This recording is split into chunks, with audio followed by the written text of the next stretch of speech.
샬롬! 오늘의 말씀지기 교통대 사역을 하고 있는 이엘린 간사입니다. 말씀 묵상을 통해 새 힘을 얻고 계신가요? 매일 말씀을 따라 살아갈 때 성령 충만한 삶을 지속할 수 있답니다. 오늘 말씀에서는 다윗을 돕는 사람들의 모습을 보게 됩니다. 그들은 하나님의 뜻을 알기에 각자의 위치에서 자신의 역할을 합니다.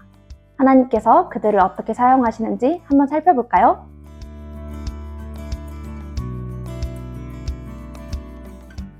압살롬 곁에 머물며 비밀리 다윗을 위해 다양한 역할을 하던 후세는 상황이 다급해지자 다윗에게 이 소식을 전하고자 합니다. 후세는 믿을 만한 두 제사장 사독과 아비아다를 불러 아히도벨의 계략을 알리고 다윗에게 사람을 보내 오늘 밤 광야 나루턱에서 자지 말고 서둘러 요단강을 건너가도록 소식을 전하도록 합니다. 두 제사장은 자신들의 아들인 요나단과 아히마아스에게 이 일을 맡기려고 부릅니다. 두 아들의 역할은 성에 들어가서 무언가를 하는 것이 아니라 다윗에게 소식을 전하는 것이었기에 성 밖에서 소식을 기다립니다. 두 사람이 기다렸던 에르노겔은 예루살렘의 우물가로 여인들이 자주 물을 길르러 오는 곳이었습니다. 두 제사장은 여종을 통해 소식을 전하고 여종은 물을 길러온 척하면서 자연스럽게 그들을 만납니다. 하지만 요나단과 아히마아스는 큰 위기에 빠집니다. 바로 여종을 만난 모습을 이상히 여긴 한 청년이 이 사실을 압살롬에게 고발했기 때문입니다. 이들은 압살롬의 추적을 피해 한 집의 우물에 들어갑니다.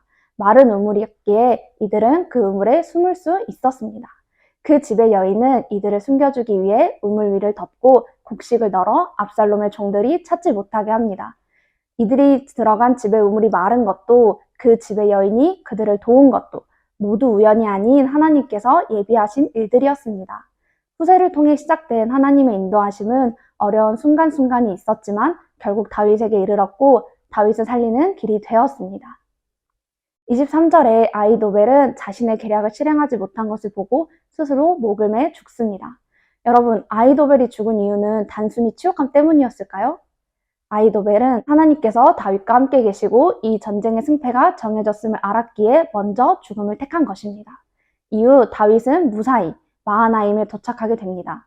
심적으로 체력적으로 지쳐있던 다윗과 백성들을 맞이한 것은 따뜻한 음식과 쉴 곳이었습니다. 소비와 마길, 바르세길은 다윗과 백성들을 긍휼히 여기며 자신들이 도울 수 있는 최선으로 그들을 도왔습니다. 압살롬의 보복이 있을지도 모르는 상황에서도 세 사람은 도와주고자 하는 마음에서 그치지 않고 실행에 옮겼습니다. 16장에 나오는 시므이의 모습과는 상반된 모습입니다. 후세부터 바르실레에 이르기까지 이들은 다른 사람에게 들킨다면 위험에 처할 수 있음에도 최선으로 다윗을 도왔습니다.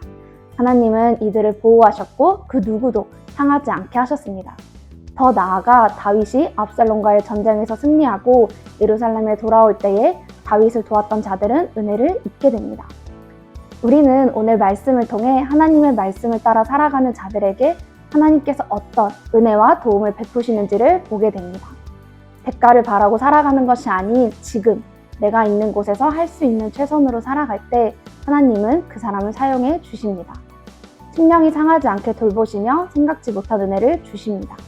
풍삼 독자 여러분, 지금 여러분이 있는 자리에서 최선으로 살아가는 하루가 되기를 소망합니다. 샬롬!